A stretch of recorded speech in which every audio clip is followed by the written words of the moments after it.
जय साथियों। देखिए आपका फिजिक्स का पहला चैप्टर हम लोग स्टार्ट किए थे यूनिट एंड डायमेंशन। इसमें हम लोग 2 क्लास देख चुके हैं, ठीक है। और आज हमारा यूनिट डायमेंशन का तीसरा क्लास है। तो हम लोग पिछले क्लास में आपको याद होगा यहाँ तक प्रश्न को हल किए थे, ठीक है। क्वेश्चन नंबर 19 तक पिछले क्लास में हम क्वेश्चन को हल किए थे। आज जो है हम आपका क्वेश्चन नंबर 20 से स्टार्ट करेंगे, ठीक है। क्वेश्चन नंबर 20 से स्टार्ट करेंगे। तो क्वेश्चन हमारा 20 है। क्वेश्चन का आपका जूल और अर्ग में क्या संबंध है। जूल और अर्ग में क्या संबंध है, ध्यान रखना। 1 जूल जो होता है वो आपका 10 के पावर 7 अर्ग के बराबर होता है। 1 जूल बराबर 10 के पावर 7 अर्ग होता है, ठीक है। ये आपका फैक्चुअल क्वेश्चन है। अगला क्वेश्चन आपका है, क्वेश्चन का आपका समीकरण इतना में बी की बीमा क्या होंगे। अब देखो ये आपको समीकरण दिया हुआ है फोर्स का, ठीक है। F बराबर क्या दिया है हमें, तो ये दिया आपका AT plus B into T square, B into T square.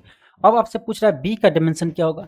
आपको याद होगा पिछले क्लास में हम लोग इसी टाइप का एक क्वेश्चन बनाए थे, ठीक है। बी का आपसे डायमेंशन पूछ रहा है, बी का डायमेंशन पूछ रहा है।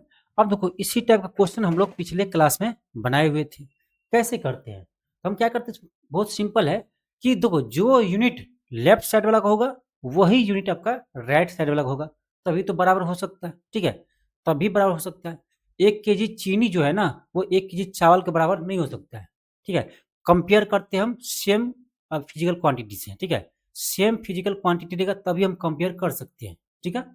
तो यही बात है, यदि इस साइड आपका देखो इस बराबर के लेफ्ट साइड में आपका फोर्स जो है, यदि फोर्स का जो यूनिट है वही यूनिट आपका इस साइड वाले का भी होगा, ठीक है। अब देखो यहाँ प्लस है, इसका भी यूनिट आपका यही होगा जो फोर्स का होगा, और ये आपका अलग प्लस में है तो इस यही यूनिट होगा जो फोर्स का होगा, ठीक है। तभी ये बराबर हो सकते हैं, ठीक है। तभी आपका ये बराबर हो सकता है। तो क्या करेंगे हम क्या करेंगे बताओ, हम क्या करेंगे, इसका पहले हमको डायमेंशन निकालना है ना। देखो फोर्स का डायमेंशन यदि आपको याद है पिछले क्लास में हम लोग निकालना सिखाए थे, याद है तो ठीक है, और नहीं याद है तो तुरंत निकाल लीजिए। कैसे, देखो एफ बराबर आपका एम ए होता है, एफ बराबर क्या होते हैं, एम ए होते हैं, या बराबर एम ए होते हैं। अब देखो एम को लिखेंगे हम कैपिटल एम में, ठीक है। अब ये क्या होता है, ये आपका एल टी के पावर -2। देखो हम तो तुरंत फाइंड कर लेते हैं, ठीक है। याद रखना भी नहीं है, याद रखना भी नहीं है, लेकिन याद आपको हो जाएंगे जब क्वेश्चन आप बार बार बनाएंगे तो, ठीक है। ये आपका डायमेंशन किसका निकलेगा, ये निकलेगा आपका फोर्स का, ठीक है, फोर्स का। अब मुझे किसका डायमेंशन चाहिए, ये बी का चाहिए ना। तो देखो प्लस है, प्लस के बाद क्या आपका बी टी स्क्वायर है। अब प्लस में है इसका मतलब ये हुआ जो एफ का डायमेंशन है यही आपका ये बी टी स्क्वायर होना चाहिए, किसका, तो यही डायमेंशन आपका बी टी स्क्वायर होना चाहिए। तो टी स्क्वायर के नहीं टी स्क्वायर को हम लिख सकते हैं ऐसे, बताओ ऐसे हम लिख सकते हैं, बताओ। अब देखो बी का मान नहीं निकलेगा क्या, इसको इधर भेजेगा तो यहाँ से मेरा बी का डायमेंशन नहीं निकलेगा, निकल जाएगा। ये तो आपका मैथ हो गया, यहाँ से तो आपका आ गया एम एल टी के पावर -2, और टी जाएगा इधर तो आपका क्या आएगा, टी स्क्वायर जाएगा इधर तो टी के बट्टे में आएगा टी स्क्वायर, आपका आएगा एम एल टी के पावर -4 होगा, ठीक है, -4 होगा, हो गया। एम एल टी के पावर -4 आपका ऑप्शन नंबर सी होगा। क्या होगा, ऑप्शन सी होगा, ठीक है। तो जब भी आपका ऐसे प्रश्न एग्जाम में आए तो आपको घबराना नहीं है। जो डायमेंशन इसका होगा, जो यूनिट इसका होगा वही आपका यूनिट इसका भी होगा प्लस में, तो जो यूनिट इसका होगा वही आपका ए इंटू टी का होगा, ठीक है। समझ रहे बात को, ठीक है। इसका आंसर क्या होगा, सी होगा। चलिए आगे बढ़ते हैं। क्वेश्चन हमारा नेक्स्ट है, क्वेश्चन हमारा नेक्स्ट है। क्वेश्चन का आपका ज्योति तीव्रता का मात्रक क्या होता है, तो कैंडेला होता है, ठीक है। क्या होता है, कैंडेला। ज्योति तीव्रता का मात्रक क्या होता है, कैंडेला होता है। अगला क्वेश्चन आपका है, अगला क्वेश्चन है कि एक प्रकाश वर्ष कितनी दूरी के बराबर होते हैं, ठीक है। अब देखो यहाँ से क्वेश्चन आते भी हैं, फैक्चुअल क्वेश्चन है, याद रखना। यह आपको पता है 9.46 गुने 10 के पावर 15 मीटर, ठीक है। तो एक प्रकाश वर्ष, एक प्रकाश वर्ष जो है, एक प्रकाश वर्ष, एक प्रकाश वर्ष जो है ये आपका बराबर होता है 9.46 गुने 10 के पावर 15 मीटर, 15 मीटर के बराबर होता है। अब वो कभी कभी इसको किलोमीटर में दिया रहता है, ठीक है। तो बच्चे क्या करते हैं वहां भी 15 ही लगा देते हैं ना भाई साहब। इसको हम किलोमीटर में बदलेंगे तो क्या होगा, यहाँ 12 ही आएगा पावर में, ठीक है। यह पाएगा कितना, तो 9.46 गुने 10⁻12 किलोमीटर। तो किलोमीटर में ये होगा और ये मीटर में ये होगा। और ये भी क्वेश्चन आते हैं एग्जाम में कि प्रकाश वर्ष किसकी दूरी, किसकी इकाई है, तो दूरी की है, ठीक है, समय मत समझ लेना। तो प्रकाश वर्ष जो है ना, ये दूरी की इकाई है, यहाँ से भी क्वेश्चन आते हैं। अगला क्वेश्चन देखो, अगला क्वेश्चन आपका है कि एक माइक्रोन इसके बराबर होते हैं, ये तो आपका 10⁻⁻6 के मीटर के बराबर। ये तो सिंपल क्वेश्चन है। अगला क्वेश्चन है एंगस्ट्रम से किसे मापते हैं। देखो एंगस्ट्रम से किसे मापते हैं, तो हम वेवलेंथ को मापते हैं, ठीक है, यानी तरंगदैर्घ्य को, ठीक है। वेवलेंथ को जो है हम वेवलेंथ को क्या करते हैं, हम एंगस्ट्रम से मापते हैं वेवलेंथ को, ठीक है, ध्यान रखना। और ध्यान रखना एक एंगस्ट्रम होता है आपका 10⁻10 मीटर के बराबर होता है। एक एंगस्ट्रम होता है आपका 10⁻10 मीटर के बराबर, ये भी पूछ सकते हैं। अगला क्वेश्चन देखिए, अगला क्वेश्चन आपका है कि एक हॉर्स पावर में कितने वाट होते हैं। यानी कहने का मतलब ये हुआ कि एक हॉर्स पावर जो है ना, एक हॉर्स पावर जो है ना, वो कितने वाट के बराबर होते हैं। एक हॉर्स पावर ये होता है आपका 746 वाट के बराबर। एक हॉर्स पावर होता है आपका 746 वाट के बराबर। ऑप्शन बी होगा, इसको आपको ध्यान रखना है। अगला क्वेश्चन आपका है कि ठोस कोण यानी सॉलिड एंगल का मात्रक क्या होता है, एस्टे रेडियन होते हैं। क्या होते हैं, एस्टे रेडियन। सॉलिड एंगल का यूनिट क्या होते हैं, एस्टे रेडियन होते हैं। अगला क्वेश्चन है, अगला क्वेश्चन का आपका कि एंगस्ट्रम इकाई है। फिर आगे क्वेश्चन, एंगस्ट्रम इकाई है किसका, वेवलेंथ की। ऑप्शन ये होगा, ये क्वेश्चन बीपीएससी में पूछा है। अगला क्वेश्चन आपका है कि प्रकाश वर्ष किसकी इकाई है। अभी आपको बताया है कि प्रकाश वर्ष किसकी इकाई है, ये क्वेश्चन बीपीएससी पूछा है। तो क्या होगा, दूरी होंगे, दूरी की इकाई है। आपका ऑप्शन नंबर क्या होगा, सी होगा, दूरी। आपका अगला क्वेश्चन है कि निम्नलिखित में से कौन सी मूल भौतिक राशि है। आपको हम बता चुके हैं, अच्छे से बता चुके हैं कि 7 मूल भौतिक राशि है। अब इसमें देखिए कौन सा मूल भौतिक राशि है। देखो बल थोड़ी ना, बल तो नहीं है, ये तो आपका फिर वेग भी नहीं है, क्या होगा, विद्युत धारा होंगे। क्या होगा, विद्युत धारा होगा, ये आपको पढ़ा चुके हैं। अगला क्वेश्चन आपका है कि दाब की इकाई क्या है। अब देखो प्रेशर का यूनिट आपका 2 बार बीपीएससी पूछा है, ठीक है। ये जो क्वेश्चन है प्रेशर का यूनिट जो पूछ रहा है, ये बीपीएससी ने 2 बार आपसे पूछ रखा है, ठीक है। तो हो सकता है आपका अगले बार इसका डायमेंशन पूछ दे, ठीक है। देखो यूनिट क्या होता है, तो पहले फार्मूला पता होना चाहिए। प्रेशर होता है आपका फोर्स पर यूनिट एरिया, ठीक है। प्रेशर क्या होता है, फोर्स पर यूनिट एरिया होता है pressure, force per unit area. अब F/A होता है, F/A होता है। F का देखो क्या है, ये फोर्स का न्यूटन होता है और एरिया का मीटर स्क्वायर। तो क्या होगा, न्यूटन पर मीटर स्क्वायर। आपका ऑप्शन नंबर ए होगा, न्यूटन पर वर्ग मीटर, ठीक है। तो क्या होगा, ऑप्शन ए होगा। यदि आपसे पूछे, हम आपसे पूछे बताओ इसका डायमेंशन क्या होगा, बताओ प्रेशर का डायमेंशन क्या होगा। तो फोर्स का डायमेंशन आपको पता ही है, F बराबर M A, M L T के पावर -2 होता है इसका, बट ए क्या है, एरिया है, यानी एल स्क्वायर, ठीक है। इसका डायमेंशन आपका आ जाएगा एम एल के पावर -1 टी के पावर -2, ठीक है। देखो यूनिट डायमेंशन अलग नहीं है, यदि आपको यूनिट फाइंड करना आ गया ना, डायमेंशन भी फाइंड करना आपको आ जाएगा, कोई अलग नहीं है, दोनों एक ही चीज है। सुनो, यदि आपका यूनिट निकालना आता है ना, डायमेंशन आप आसानी से निकाल सकते हो, बशर्ते फार्मूला याद रहना चाहिए, ठीक है। तो ये क्लास जैसे आपका हो जाएगा, उसके अगले क्लास में हम जो आपका यूनिट डायमेंशन का लास्ट क्लास होगा, उसमें हम जितने भी आपका फिजिक्स का इंपॉर्टेंट फार्मूला है या आपका कोई नियम है, उन सब को आपको करवाएंगे, ठीक है। सभी को करवाएंगे जहां से आपके एग्जाम में क्वेश्चन आते हैं, ठीक है। तो अगले क्लास में आपको हम सारे फार्मूला एक साथ आपको हम बता देंगे, ठीक है। तो जैसे आपका फार्मूला याद रहेगा तभी क्वेश्चन बनेगा, इसलिए जरूरी है। अब फार्मूला सीधे रटने से भी आपको याद नहीं रहेगा, जैसे अभी हम क्वेश्चन का सोल्व कर रहे हैं ना, उस तरह से यदि आप फार्मूला को याद करते जाएंगे, लिखते जाएंगे, तो याद रहेगा, ठीक है। उसको रटना नहीं पड़ता है। फिजिक्स ऐसा विषय नहीं है रटने वाले, फिजिक्स रटने वाले का है ही नहीं। और जो देखना, जो स्टूडेंट को बायोलॉजी स्ट्रॉन्ग रहता है ना, उसका फिजिक्स वीक रहता है, क्योंकि बायोलॉजी रटते हैं और फिजिक्स रट नहीं पाते हैं, ठीक है, यही अंतर है। इसलिए फिजिक्स रटने वाली चीज है नहीं। अगला क्वेश्चन देखो, अगला क्वेश्चन का आपका कार्य की एसआई यूनिट क्या होते हैं, तो सबको पता है जूल होते हैं, ऑप्शन सी होगा। अगला क्वेश्चन है कि चुंबकीय बल की मापन इकाई क्या है। देखो चुंबकीय बल यदि मैग्नेटिक फोर्स पूछता है ना, तो चुंबकीय बल मतलब क्या हुआ, इसका इंग्लिश हम करेंगे तो यही होगा, मैग्नेटिक फोर्स होगा, है क्या होगा, मैग्नेटिक फोर्स होगा। इसका हम इंग्लिश ट्रांसलेट करें कि चुंबकीय बल तो क्या होगा, मैग्नेटिक फोर्स होगा। लेकिन ये क्वेश्चन बीपीएससी पूछा है, हमने पूछे हैं, ये बीपीएससी पूछे हैं, और वहां पर इसका इंग्लिश ट्रांसलेट था ना, ये नहीं था, क्या था, यहाँ था मैग्नेटिक फील्ड। यहाँ पर जो इंग्लिश इसका था वो लिखे थे वहां पर मैग्नेटिक फील्ड, ठीक है, मैग्नेटिक फील्ड। यदि हमसे रहता पूछता सही में चुंबकीय बल, इसका अर्थ होता मैग्नेटिक फोर्स, तब तो न्यूटन होगा, फोर्स कोई भी हो, यूनिट न्यूटन ही होगा। लेकिन इसका कहने का मतलब यह था कि मैग्नेटिक फील्ड का यूनिट क्या होता है, ठीक है, हिंदी में लिखा था ये, लेकिन इंग्लिश में लिखा था आपका मैग्नेटिक फील्ड, मैग्नेटिक फील्ड, ठीक है। तो क्या होगा, टेस्ला होता है, मैग्नेटिक फील्ड का यूनिट क्या होता है, टेस्ला होता है, ठीक है, इसके अनुसार आपका टेस्ला होगा। अगला क्वेश्चन आपका कि एसआई पद्धति में कुल कितनी मूल इकाइयां हैं, कितना है, 7 है, हम पढ़ चुके हैं, ऑप्शन सी होगा। अगला क्वेश्चन है, फिर आपका क्वेश्चन रिपीट करिए, ऑप्शन सी होगा। अगला क्वेश्चन आपका है कि कार्य और ऊर्जा की एसआई इकाई क्या है, दोनों की इकाई सेम होते हैं, क्या होते हैं, जूल होते हैं, दोनों को हम जूल में मापते हैं।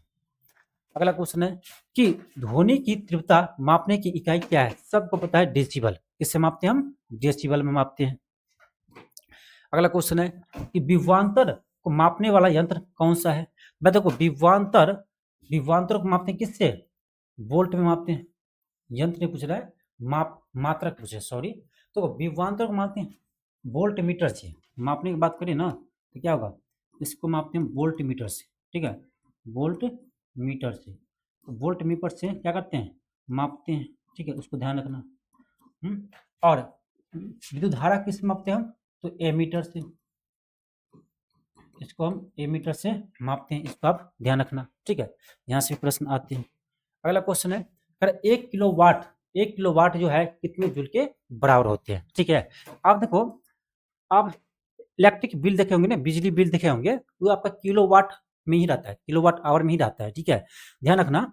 जो हम लोग कहते हैं ना, एक यूनिट, बिजली बिल का जो यूनिट कहते हैं ना, ध्यान रखना, तो एक यूनिट जो होता है ना, वो आपका 1 किलोवाट घंटा के बराबर होते हैं, ठीक है, एक यूनिट होता है आपका 1 किलोवाट आवर के बराबर, ठीक है, 1 किलोवाट आवर के बराबर होता है आपका क्या, 1 किलोवाट, यानी सॉरी, एक यूनिट होता है 1 किलोवाट आवर के बराबर, 1 किलोवाट आवर के बराबर होता है आपका एक यूनिट, ठीक है। अब पर ये जो है कितने जूल के बराबर होते हैं, ये होता है आपका 3.6 गुने 10 के पावर 6 जूल के बराबर होते हैं, ठीक है, ऑप्शन क्या होगा, सी होगा, 3.6 गुने 10 के पावर 6 जूल के बराबर होते हैं, इसको आप ध्यान रखिएगा। अगला क्वेश्चन है, क्वेश्चन आपका हर्ट्ज में क्या मापते हैं, तो हर्ट्ज मापते हैं आवृत्ति, फ्रीक्वेंसी को हम हर्ट्ज से मापते हैं। आपका अगला हर्ट्ज नहीं, सॉरी, हर्ट्ज में मापते हैं, ठीक है, फ्रीक्वेंसी किस में मापते हैं, हर्ट्ज में।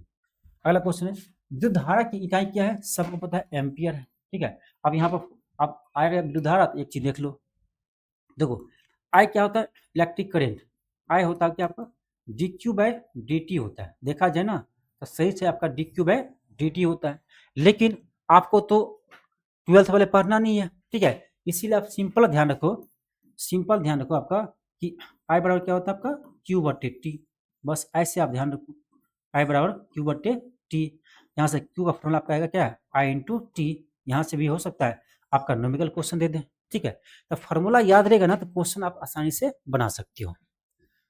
चलिए आगे देखते हैं, आपका अगला क्वेश्चन है, हाँ एक सेकेंड और यहाँ पर देख लीजिएगा। अब देखो यहाँ पर ये जो आपका करेंट है ना, क्या है, चार्ज बटे समय है, चार्ज का क्या होता है यूनिट, कूलम्ब होते हैं, और समय का सेकेंड होते हैं, तो कूलम्ब पर सेकेंड इसी को बोलते हैं क्या, एम्पियर, ठीक है। तो एम्पियर ना दे करके आपको कूलम्ब पर सेकेंड दे सकता है ऑप्शन में, कूलम्ब पर सेकेंड ऑप्शन में दे सकता है। अगला क्वेश्चन देखो क्या है, अगला क्वेश्चन हमारा है, अगर आपका विद्युत शक्ति की इकाई क्या होते हैं, सबको पता है वाट होते हैं, ठीक है, विद्युत शक्ति पावर, ठीक है, तो कोई भी पावर हो ये आपका होता है वर्क बटे टाइम ही होता है, सिंपल कहिएगा तो वर्क बटे टाइम क्या होता है, पावर होते हैं, ठीक है, ध्यान रखना, यानी ऐसे कह सकते हैं कि यानी rate of change of work with respect to time is called क्या होता है, पावर होता है, ठीक है, तो P बराबर W/T ही होता है। अब देखो यहाँ आप बात करें विद्युत धारा, विद्युत शक्ति की, ये आपका फॉर्मूला रखना, P बराबर होता है आपका V² बटे R, ठीक है, P बराबर वी स्क्वायर बट्टे आर। एक और ध्यान रखो, P बराबर वी इंटू आई होता है, अलग नहीं होता है, सारा एक ही है, ड्राइव कीजिएगा आ जाएगा, ठीक है। और आपका एक ध्यान रखना आई स्क्वायर इंटू आर, ठीक है। तो यहाँ से क्वेश्चन आपके एग्जाम में आए हुए हैं, बीपीएससी एग्जाम में आए हुए हैं, ठीक है। यहाँ से प्रश्न आपके एग्जाम में आए हैं। अगला क्वेश्चन हमारा है, देखो क्या अगला क्वेश्चन आपका है कि निम्नलिखित में से कौन टेस्ला के समतुल्य है। अब देखो ये जो क्वेश्चन है ना, ये क्वेश्चन आपका 17वीं बीपीएससी में पूछा है। ये क्वेश्चन आपका 17वीं बीपीएससी में क्वेश्चन पूछे हैं। अब ये क्वेश्चन जो रटे हैं उसको तो बनेगा नहीं, क्योंकि भूल जाएंगे, ठीक है। ये सब क्वेश्चन रटने वाला है ही नहीं, ये सब क्वेश्चन आपका रटने वाला है ही नहीं। आपको पता है कि टेस्ला किसका यूनिट होता है, तो मैग्नेटिक फील्ड का होता है, ठीक है। किसका होता है, मैग्नेटिक फील्ड का होता है, ठीक है।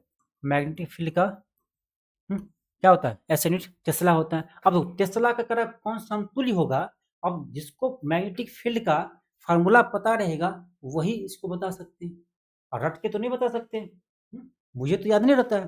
तो ऐसे ही फार्मूला में आपको ना, ऐसे ही क्वेश्चन में आपको वहां पर फार्मूला काम आते हैं, चुटकी में डराइव कर लेंगे उसको, ठीक है। तो यही फार्मूला आपको अगले क्लास में बताएंगे, जितने भी इंपॉर्टेंट फार्मूला होगा उसको आप एक बार बस याद कर लेना। अब देखो यहाँ पर कैसे बनाएंगे, ठीक है, मुझे नहीं पता है क्या होता है। अब बहुत सारे टीचर क्या करते हैं, इस क्वेश्चन को सीधे रटवा देते हैं, इसका आंसर ए होगा, बी होगा, सी होगा बोल देते हैं बस, इस क्वेश्चन को भी रटवा देते हैं, ठीक है। तो नहीं, आपको रटना नहीं है, इससे आपको हल करना है। कैसे करेंगे, देखो तो मैग्नेटिक फील्ड एक फार्मूला आप ध्यान रखना, एफ बराबर होता है आपका Q into B cross B. तो आपको इतना नहीं करना, सिर्फ इतना ध्यान रखना, एफ बराबर क्यू बी बी, ठीक है। क्योंकि जब हम 12th में पढ़ते हैं ना, तब वहां पर पढ़ते हैं कि एफ बराबर Q into B cross B होता है, ठीक है। लेकिन यहाँ आप जनरल कंपटीशन के लिए पढ़ रहे हैं, तो उतना आपको क्रॉस मल्टीप्लिकेशन नहीं देखना है, ठीक है। फिर आप वेक्टर आपको पढ़ाना पड़ेगा हमको उसके लिए, ठीक है। तो बस इतना ध्यान रखना कि एफ बराबर क्यू भी बी होता है, यानी क्यू इंटू बी होता है, ऐसे आप ध्यान रख सकते हो। अब देखो यहाँ से हम कैसे ड्राइव करते हैं, या एक और होता है आपका एफ बराबर मैग्नेटिक फील्ड में आई इंटू एल क्रॉस बी होता है, ये भी होता है।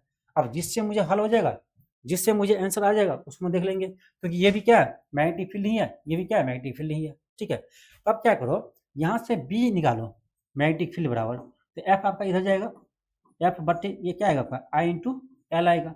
अब देखो एफ क्या होता है, न्यूटन होता है, यूनिट न्यूटन होता है फोर्स का, बट्टे अब देखो करंट है ना, तो करंट का क्या होता है, एम्पियर होते हैं, और ये एल क्या है, एल लंबा है तो मीटर होते हैं। देख लो कौन सा ऑप्शन है, ऑप्शन नंबर डी में, इसमें ऑप्शन डी में। अब इसको थोड़ी रटेंगे, इसको रटेंगे, रटना ही नहीं है, और रटेंगे तो कितने दिन तक याद रहेगा, ठीक है। इसीलिए याद रखना है तो ये फार्मूला सब याद रखो, जिससे आपका क्वेश्चन बने, ठीक है। अब मान लो यहाँ मिल गया, नहीं मिलता तब इससे बनाते, नहीं मिलता आपका ऑप्शन तो इससे बनाते हैं, ठीक है। इसीलिए फार्मूला बहुत जरूरी है।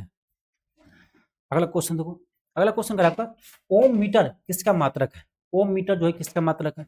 अब देखो ये मुझे नहीं याद है, ये मुझे नहीं याद है किसका यूनिट होता है, लेकिन हम फाइंड कर लेंगे, हम फाइंड कर लेंगे।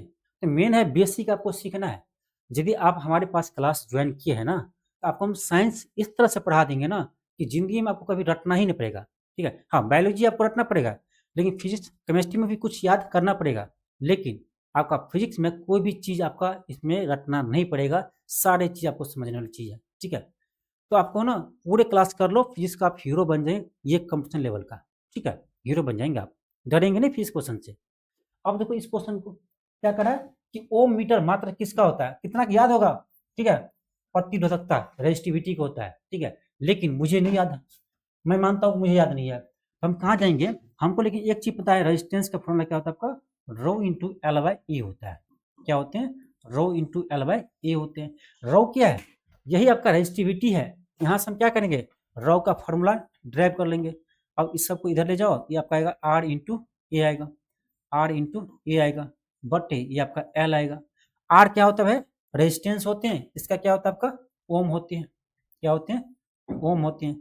और ये क्या है, ये आपका एरिया है, इसका होता है मीटर स्क्वायर। और ये एल क्या है, एल लेंथ है, तो इसका होता है मीटर, मीटर मीटर एक कट जाएगा, आपका आएगा ओम मीटर, क्या आ रहा है, ओम मीटर आया। और यही तो कर रहा है कि ओम मीटर किसका मात्रक है, किसका है, प्रतिरोधकता का, रेजिस्टिविटी का, ठीक है, प्रतिरोधकता का, रेजिस्टिविटी का, ठीक है। तो इस सब क्वेश्चन में आपको रटना नहीं पड़ता है, बात को समझिए। हाँ इसको आपको ध्यान रखना है, इसको ध्यान रखना है ये यदि आपको पता है ना, किसी का यूनिट पूछे, किसी का डायमेंशन पूछे, कुछ भी पूछे, आप बना देंगे ही, ठीक है। तो ये जो आपका यूनिट डायमेंशन है ना, उसको एक चैप्टर मत समझो, ये पूरे फिजिक्स का ना निचोड़ है। इस चैप्टर को हम जब यदि हम किसी 11th वाले सॉरी 12th वाले को पढ़ाएंगे ना, किसी 11th या 12th वाले को पढ़ाएंगे, तो हम यूनिट डायमेंशन कभी भी हम पहले नहीं पढ़ाते हैं, ठीक है। हम कुछ दिन पढ़ा रखे हैं, 2 साल जो है हम क्लास 11 12th वाले को इस लेवल का नहीं, जे मेंस लेवल का, ठीक है, जे मेंस लेवल के नीट के लिए हम क्लास करवाए हैं 2 साल। आपको यदि भरोसा नहीं होता ना, तो आप इसी चैनल पर जाकर देखना, सबसे पहले का वीडियो, सबसे फर्स्ट सेकंड वीडियो वही होगा जो क्लास 12th में आपका आता है, मैग्नेटिक यानी इलेक्ट्रोस्टैटिक्स, ठीक है, वेक्टर, काइनेमेटिक्स, ये सब पढ़ा रखे हैं, ठीक है। तो मैं पहले जब शुरुआत किए थे तो 11 12th वाले को ही पढ़ाए थे, जे मेंस एडवांस वाले को ही पढ़ाए थे, ठीक है। इसीलिए मुझे इतना डीप फिजिक्स आते हैं, साइंस आते हैं, ठीक है। तो इसको आपको याद रखना है, ये इंपॉर्टेंट है आपके लिए। अगला देखो, ये हो गया। अगला क्वेश्चन हो क्या है, अगला क्वेश्चन आपका है, कह क्या पदार्थ के संवेग और वेग के अनुपात में कौन सा भौतिक राशि प्राप्त होगा। अब देखो, संवेग और वेग का अनुपात, देखो भाई संवेग क्या होता है, पी क्या होता है, संवेग, ठीक है, बट किसका करना है आपको, वेग का, भी का। देखो संवेग होता है आपका m इंटू भी, बट भी, तो भी कट जाएगा, क्या बचेगा भाई साहब, m बचेगा। m क्या है, द्रव्यमान है, मास, द्रव्यमान है। ऑप्शन नंबर सी क्या है, द्रव्यमान है, मास है। बताओ ये इसमें कुछ है। अगला क्वेश्चन देखो, अगला क्वेश्चन आपका है कि निम्नलिखित में से किस राशि का मात्रक नहीं है। अब करें इसमें किसका मात्रक ही नहीं है, यूनिटलेस है। कौन है जो यूनिटलेस है, हम बता चुके हैं आपको, क्लास पिछले क्लास में बता चुके हैं, ठीक है। तो बता चुके आपको, देखो नहीं होता है ना, आप सबको चेक कर लो ना, सभी ऑप्शन का आप चेक कर लो यदि आपको पता नहीं है। देखो क्या है, विकृति, इसको बोलते हैं स्ट्रेन, ठीक है, क्या बोलते हैं, स्ट्रेन बोलते हैं। और स्ट्रेन जो होता है ना, ये आपका चेंज ऑफ लेंथ बटे लेंथ होता है, चेंज ऑफ लेंथ बटे लेंथ होता है। भाई चेंज ऑफ लेंथ है तो ये किस में होगा ना, मीटर में होगा, और लेंथ है ये मीटर में होगा, कट के क्या हो जाएगा, यानी ये आपका यूनिट लेस हो जाएगा, ये आपका यूनिट लेस है। यानी स्ट्रेन का कोई भी यूनिट नहीं होता है, स्ट्रेन का कोई भी यूनिट नहीं होता है, ठीक है। चलिए आगे देखते हैं। आपका अगला है बल गुणनफल है, ये तो सबसे बच्चा वाला क्वेश्चन है कि बल किसको नहीं पता है, बराबर m इंटू ए होता है, किसको नहीं पता है कि बराबर m इंटू ए होता है, क्या होगा, द्रव्यमान और त्वरण का। ऑप्शन नंबर बी होगा, ठीक है, द्रव्यमान और त्वरण का। अगला क्वेश्चन आपका है, क्वेश्चन है कि निम्नलिखित में से कौन अदिश राशि है। देखो अदिश राशि, सदिश राशि, इसको हम अगले चैप्टर में आपको समझाएंगे अच्छे से, ठीक है। हम इस टॉपिक को अगले चैप्टर में इंक्लूड किए हैं, इसलिए अगले क्लास में आपको, अगले चैप्टर में जो फिजिक्स का दूसरा चैप्टर स्टार्ट होगा, उसमें हम पूरे डिटेल से समझाएंगे कि वेक्टर क्या होता है, स्केलर क्या होता है। फिलहाल के लिए इतना समझ लो कि जिसमें डायरेक्शन और मैग्नीट्यूड दोनों होता है वो वेक्टर होता है आपके अनुसार। लेकिन जब हम यही चीज क्लास 11th में पढ़ाएंगे, ये परिभाषा चेंज हो जाएगा, ठीक है। लेकिन आपको उतना डीप में नहीं जाना है, इसलिए सिंपल समझिए कि जिस फिजिकल क्वांटिटी का मैग्नीट्यूड और डायरेक्शन दोनों होता है उसको हम कहते हैं क्या, वेक्टर कहते हैं। और जिसमें केवल मैग्नीट्यूड होता है, डायरेक्शन नहीं होता है, वो होता है आपका स्केलर। स्केलर मतलब अदिश राशि और वेक्टर मतलब सदिश राशि, ठीक है। अब इसमें देखो, इसमें अगर कौन सा जो है ना अदिश राशि है, अदिश यानी स्केलर है, क्या है, स्केलर क्वांटिटी है। पर आपका कौन सा जो है ना आपका स्केलर क्वांटिटी है, ये देखना आपको।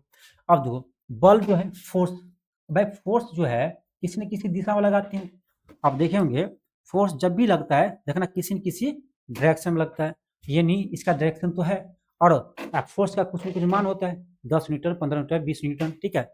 इसमें मतलब ये क्या है, ये आपका स्केलर नहीं है, ये क्या है, वेक्टर है, ये क्या आपका वेक्टर, ये होगा नहीं।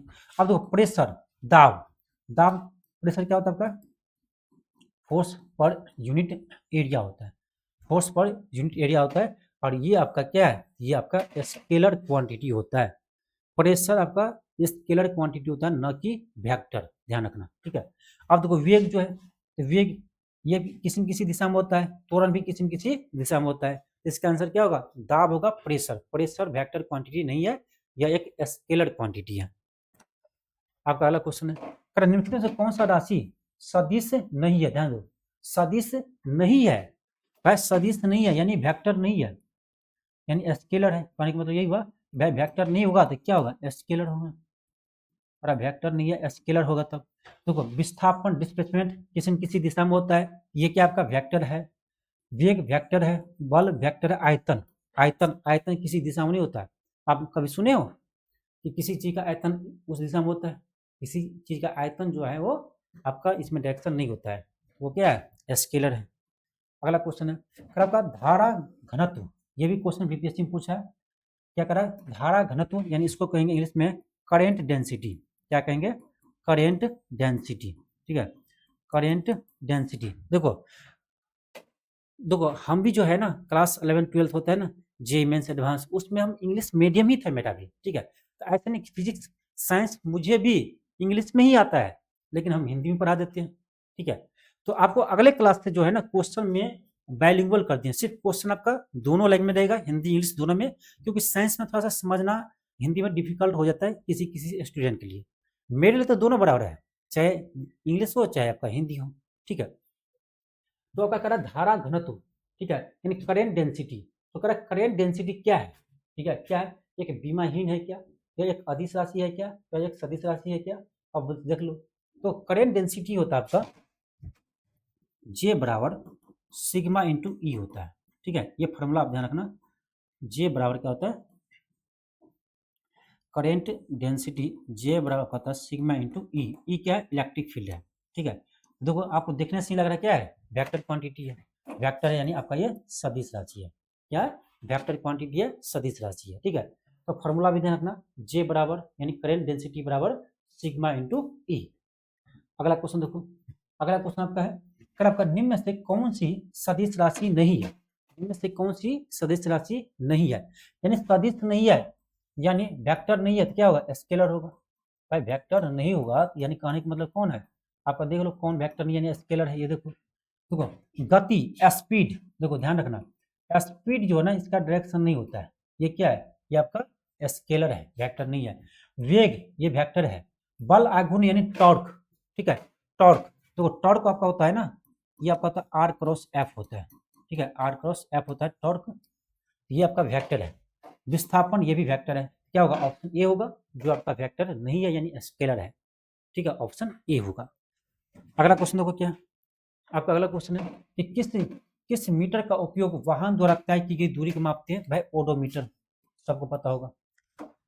अगला क्वेश्चन है कि आर्द्रता किस उपकरण से मापते हैं, तो हाइग्रोमीटर, सबको पता है हाइग्रोमीटर, ऑप्शन बी होगा। अगला क्वेश्चन आपका है कि निम्नलिखित में से कौन सा सही सुमेलित नहीं है। अब देखो जब भी एग्जाम में ना ऐसे चीज आते हैं सही सुमेलित नहीं है, तो वहां तुरंत लिख लो गलत है, ठीक है, सही सुमेलित नहीं है मतलब गलत है, ये चीज लिख लेंगे ना तो एग्जाम में ना आपको माइंड भटकेंगे नहीं, ठीक है, आप समझ जाएंगे क्वेश्चन क्या कर रहा है। वोल्ट मीटर से विभवांतर को मापते हैं, बिल्कुल सही है। ए मीटर से विद्युत धारा को मापते हैं, ये भी सही है। पोटेंशियोमीटर से विद्युत वाहक बल, ठीक है, मापते हैं, ये भी सही है, ठीक है। ईएमएफ ठीक है, इसको मापते हैं, ये भी सही है।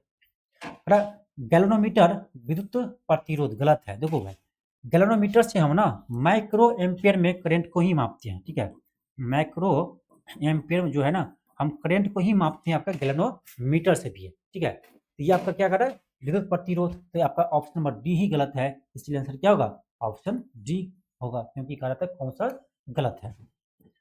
अगला क्वेश्चन आपका क्वेश्चन विद्युत धारा निम्न से किस उपकरण से मापी जाती है, नापी जाती है, क्या होगा, एमीटर होगा, ऑप्शन बी होगा।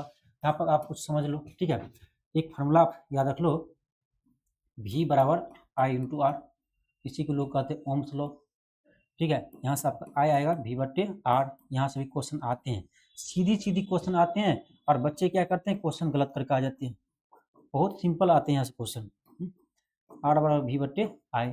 अब देखो यहाँ से क्या है ना, नॉमिकल भी क्वेश्चन दे दिया तो क्या फर्क पड़ता है, क्यों नहीं बनेगा आपको, इतना सिंपल क्वेश्चन दे दे तो क्यों नहीं आपसे बनेगा। अगला आपका है एक जिप्टो किसके बराबर होता है, एक जिप्टो होता है आपका 10⁻⁻21 के बराबर। अगला क्वेश्चन है आपका एक पिकोग्राम किसके बराबर होता है, ये तो आपका 10⁻12 ग्राम के बराबर, ठीक है, 10⁻12 ग्राम के बराबर। तो आज की क्लास आपका यहीं पर एंड होता है।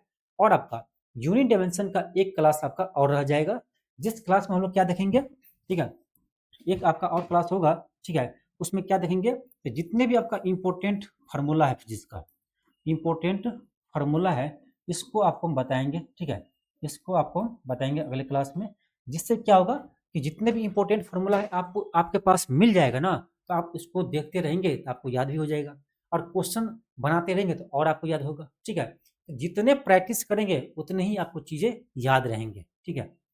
तो अगले क्लास में आपका एक क्लास और होगा यूनिट डायमेंशन का, जिसमें हम इंपॉर्टेंट फार्मूला को देखेंगे। उसके बाद हम नेक्स्ट चैप्टर आपका फिजिक्स का बहुत जल्द स्टार्ट करेंगे, ठीक है।